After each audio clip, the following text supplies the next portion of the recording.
What's good, YouTube? It's your boy Tony D2 Wild checking in once again with my top 10 sneaker releases of 2021.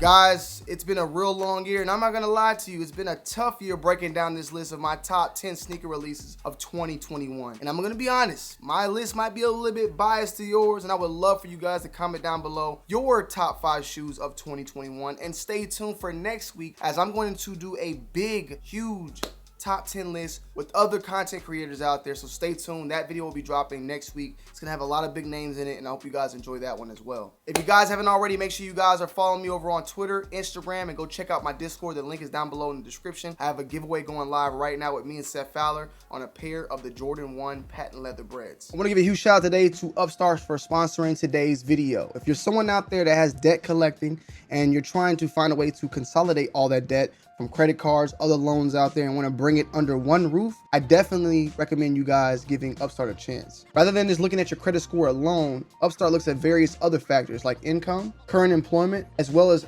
credit history out there to determine your best rate as well as how much you can get offered. You can actually get a rate check right now without affecting your credit score within minutes and get a loan for $1,000 to $55,000 and also receive those funds in less than 1 business day. So if you need help paying off credit cards, consolidating debt from other debts out there under one roof, or funding personal expenses, go to upstart.com/Tony D'Angelo. That's upstart.com/Tony D'Angelo. The link is down below in the description.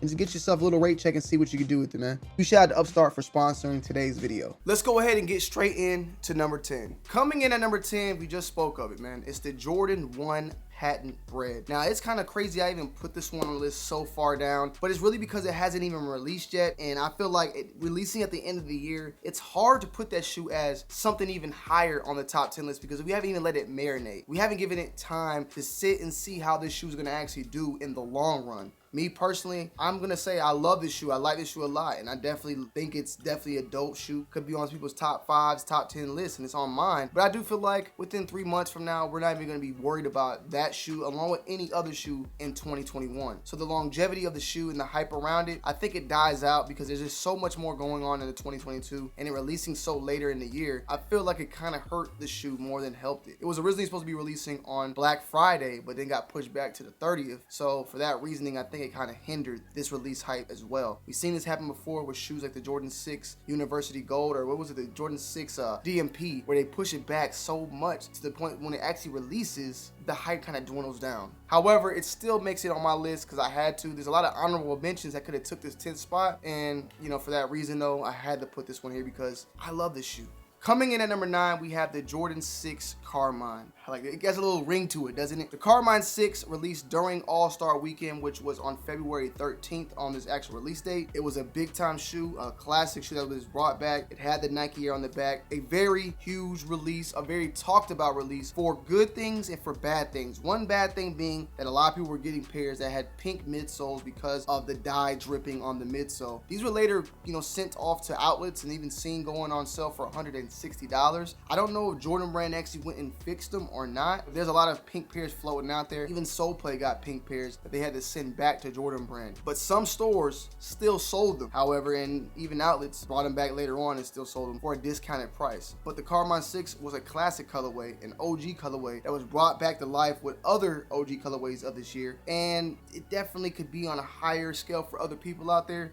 But for me, I had to put it at number 9. Coming in at number 8, we have the Jordan 4 University Blue. Now, this is where, I might be a little biased. This is, at the end of the day, this is like my top 10 list, what I really liked. You know what I'm saying? It's not necessarily saying for everybody in the world. And that video is gonna be shot next week, where I feel like it's gonna be more of an unbiased, an overall look from the whole entire sneaker community. So just stay with me. But that's the Jordan 4 University Blue. I said this about this shoe back when it released in April 28th, that this shoe had a contender of one of the best top 10 sneakers releasing this year. And it held on to that. The quality, the material, the craftsmanship, everything about this shoe I was loving about it. It's a 4, one of my favorite silhouettes, and you just can't go wrong. There's a lot of UNC colorways that dropped this year, and and a lot that maybe some of you guys have on your list, but this one was my favorite out of all of them. I really was digging this shoe. The quality, once again, it killed shoes like the Raging Bull 5 as far as quality, in my opinion. How soft that suede was, they killed it, and I feel like they should have played that same material on other models of 4s and 5s later on in the year, but it seemed like that UNC 4 was the only one that kind of held on to that, and for that reasoning, hey man, I have to put it at number 8. Coming in at number 7, we have the Jordan 4 Lightning. The Jordan 4 Lightning released on August 28th, and I definitely feel like some of you guys might be like, what? You know, because this definitely could be another shoe that was up higher on the list. However, there's a lot of other shoes out there that just banged it out this year, man. This is definitely a grail for a lot of people out there, and it was definitely a grail to get this one in my collection as well. Like, I love this shoe. I love this meaning, the history behind it, the nostalgia behind it. There's a little bit of things that I didn't like about this shoe compared to the OG. However, I was able to look past all that, and then at the end of the day, I really love these shoes a lot, and I even said that in the review. But I had to put this on the list. It could have been higher up, but when I get to that list, to that top 5, you'll start understanding more and more on the shoes, that reasons why I picked them up that high, because there's a lot of stuff that just came out this year. But for the OGs out there, this is definitely a shoe I feel like will be on a lot of people's top 10s, top 5s list. The Jordan 4 Lightning, it did its stuff thizzle. It had the hype behind from the previous version. The quality's decent. It's really good. It was above average. Pretty solid, I would say. And for that reason, put it at number 7. Coming in at number 6, we have the Jordan 11 Cool Gray. The Jordan 11 Cool Gray recently released. It released on December 11th, and it's always one of those big time releases at the end of the year with some of the most pairs ever sold. It might be the most shoes sold this entire year. It definitely could go up on the list for a lot of people out there, being at their top 3s and whatnot. I definitely been waiting for the shoe for a very long time, and I had to put it up pretty good on my list, or pretty solid on my list. However, still, once again, why I couldn't break that 5 barrier, there's this other shoes that I felt like had a bigger groundbreaking shake on this year in general. But as an iconic shoe, as the overall aspect of looking at all the classics and the legacy behind everything, I could definitely say that this is one of my top shoes, top 10 shoes of all time. However, we're going just off a yearly basis, you feel me? This, alongside the Carmine, bringing back some of them OG colorways, it was definitely dope and exciting to see, and actually great to have in my arsenal, in my collection. And I think that the quality, craftsmanship, everything about this shoe hit it nail on the head. Yeah, hopefully I'm saying that correctly, but awesome shoe. I loved them, and yeah, had to add them to the list, man. Number 6. Coming in at number 5, we have the Jordan 1 Trophy Room. Now, I actually don't even have this shoe, and I had to put this one on the list, obvious reasons. This is probably the most talked about shoe of 2021. It has to be, bro.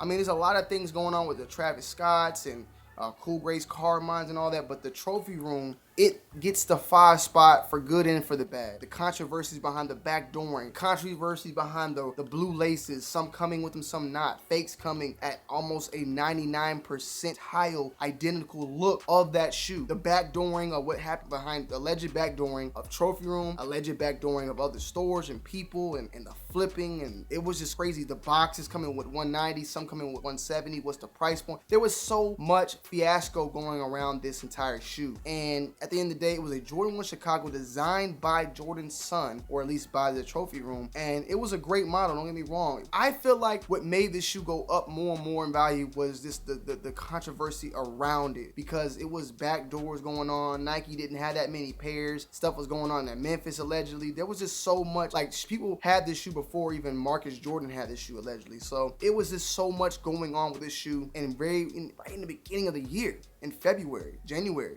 And for it to last that long and still be talked about to this day, you have to give that shoe its flowers. Sometimes controversy sells, man. You know what I'm saying? And we'll get into that a little bit later on in this list. But for that reasoning, I had to put this one at number 5, man. Jordan 1 Trophy Room. Coming in at number 4, we have the Jordan 1 Fragment Travis Scott Low. Now, these released on August 13th, and I ain't gonna lie, some of you guys out there would probably say the lows, you like the lows more than the highs. I think that the colorway on the lows have a better look. If you could put that colorway on the high, it would have killed it. Like, I like the colorway more on the low than on the high, but I love high tops more than the lows. I just don't prefer, the Jordan 1 low over the Jordan 1 high. But it's still a big shoe. It's the shoe that's going for probably the most out of all the shoes on this list as far as the flip. It's a collaboration between Fragment and Travis Scott. Fragment really popped off this collab stuff, in my opinion. believe 2015. I could be incorrect. Maybe it was 2018. My bad. I think it was 2018. Don't quote me. But the Jordan 1 Fragment, the white and blue ones that released back, I want to say in 2018. They were white, blue, and I believe black as well. But they originally released back then. It was one of the first collabs that I remember seeing from Jordan brand on a 1 specifically too. Like, we've had Supremes and all that, but that shoe was way back before even collabs was really a thing. And once that happened, it just unleashed the gates of collaborations. You feel me? And moving on, we just saw so much from Supreme. I'm doing collabs with Jordan brand to Just Dawn, to St. Paris, you know, the football team, and then Travis Scott, and then Drake, and all. It just so many collabs came after what Fragment built. Fragment ran so that the rest could walk. Hopefully I'm saying that correctly. So bringing that back with Travis Scott, the current person that's blowing stuff up, to the person that originally popped things off, the Fragment, and bringing that together in one shoe, it just exploded. It's like Vegeta and Goku, you know, doing the fusion dance and giving us Gogeta, man. He's right there. You can't see him, but he's looking at me right now. And for that reasoning, I have to put this one at number 4 for the low top. Coming in at number 3, rest in peace to my man Virgil, we have the OffWhite 50 Dunk. Now, I said the 50, I'm talking about the whole entire pack, you know what I'm saying? But in specifics, if I had to pick one, I think the 1 really hit it on the head for the number, lot 1. The lot 50 definitely is right behind it, and then everything else is in, you know, follows behind that. The lot 50 though was a very big thing that, you know, Nike did, that Virgil did, that OffWhite did in the collaboration, and it was dope how they did it, where you sent you something, you get a random number. I think the whole collaboration was dope, and a lot of people hit on them. And you know, with the passing of Virgil as well, this one just hits a little bit more home. It makes it a little bit more special, you feel what I'm saying? And for that reasoning, man, the Dunk itself had a big year. I feel like the Dunk really popped off last year, and we're still kind of on that Dunk wave from that. I think the Dunks will never die out. Don't get me wrong, Dunk fans, don't kill me now. But I'm just trying to say that the hype beast, everybody in general, I feel like, you know, the people that originally loved Dunks will be able to get back into the game more and more as the hype dwindles and move on to something else. However, right now, it's still there. Still on the Dunks right now. You mix a already popular shoe with a very popular brand like OffWhite, and it just brought it up. You feel me? It just brought it up even more. It made it crazier, mainstream in a way. I know, because Nike Dunks, it's a cult thing, man. Not in a bad way. It's like, you have to be Nike Dunk people are Nike Dunk people. They have their own community, their own little segment, little section. This collaboration though was dope.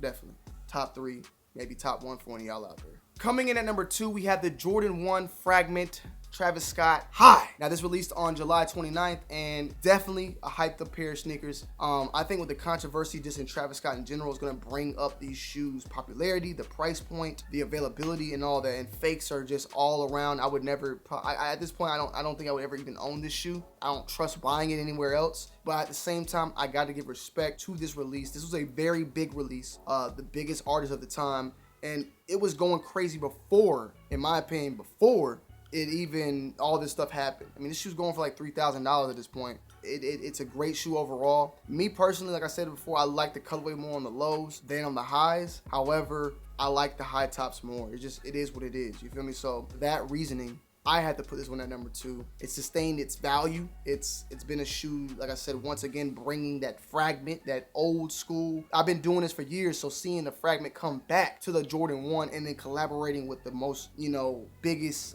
collaborator of Jordan brand now, Travis Scott, it kind of just brought closure. It was like the end game in a way to the Jordan 1 collaborations, you feel me? And it's like Iron Man is the Fragment, and then Endgame is the Travis Scott, and then you brought it together. Or maybe Infinity War, and Endgame is it together, something like that. You get what I'm saying? So yeah, number 2. Now, I had to get some honorable mentions because there's definitely a lot of shoes out there that I wanted to add to the list, but I just couldn't, bro. It just is what it is. The I'm on my near 1, definitely a dope shoe. Don't hit like it's, you know, other if you have, but definitely a dope shoe. Jordan 1 Hyper Royals, Jordan 1 University Blue. That one was a tough one to let out the list. New Balance Amy Leon Dior. I always say it wrong. The 550, that pack in general, phenomenal. The Yeezy 450s, great, you know, new iteration from Yeezy brand. And the New Balance 2002 R Protection Pack. Specifically, mine was the Rain Cloud. Now, there's a lot of shoes, man, and enjoy.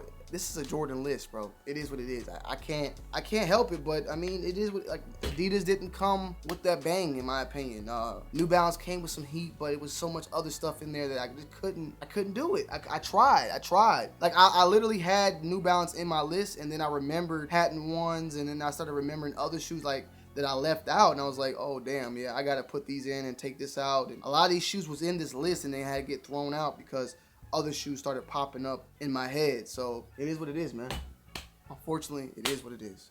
But coming in at number 1, we have the Jordan 3 A Ma Maniere. Now, I still don't have this shoe to this day. Well, I actually do have this shoe, but not in my size. Where is it at? I want to look at it. I want to hold this shoe. So, you know, I've been doing my trade-up challenge videos, and I got a pair here in a size 10.5 men's, 12 women's, and I'm still just on the hunt trying to find this shoe in my size, which I feel like I might be able to come successful out of there. I just need to ask around to some people in Atlanta and see what I can do. But the A Ma Maniere, I actually have the shoe. I have the shoe of the year that I believe the quality's there. It feels like the UNC3 now, like that material. It feels a lot like it. Real good quality overall. Just the colorway in general, the suede and all that. I have these, and I'm going to wait until I'm able to find a pair of my size that I can trade up for and own this shoe on my behalf. I might be lucky on a pair of the ones, so stay tuned on that. Video's coming soon as we're gonna do it. But this shoe definitely, I feel like everybody and its mama at this point knows that this shoe was like the sneaker of the year. It is what it is. And women, once again, ladies, y'all won. You know what I'm saying? Because I feel like last year, y'all was close. I mean, last year, I don't know if I said the OffWhite 4, but y'all was close with me. The OffWhite 4 was like definitely top 3 maybe from, I can't remember, but it's definitely up there. Now y'all got these. Again, the ladies are killing it. Jordan brand is killing it. Salutes, you know. At the same time, you know how I feel about that. You putting the men's size on the shoe. We know what you're trying to do. You know what I'm saying? So I don't know. As long as ladies are able to get their pairs, I'm happy for them. I want more women in this section of YouTube, in this sector in general, and we need to make sure we shine the spotlight on them more and more. And even I don't mind giving them releases. I'm just saying sometimes I have to dibble and dabble in it, man. It is what it is. But A Ma Maniere 3, sneaker of the year, can't go wrong. I think another shoe that I missed out was the Kobe 6 Pro Trail Championship. I believe that released this year as well. I got that for my birthday. Salute to my brother DJ on that one. Definitely a dope shoe as well. Forgot to mention that one, honorable mention, but I loved it. So yeah, guys, let me know you guys' thoughts about my list down below in the comment section. Hit that like button, comment down below, subscribe to the channel if you're new, and I'm gonna see you guys on the next one. I'm out. Peace.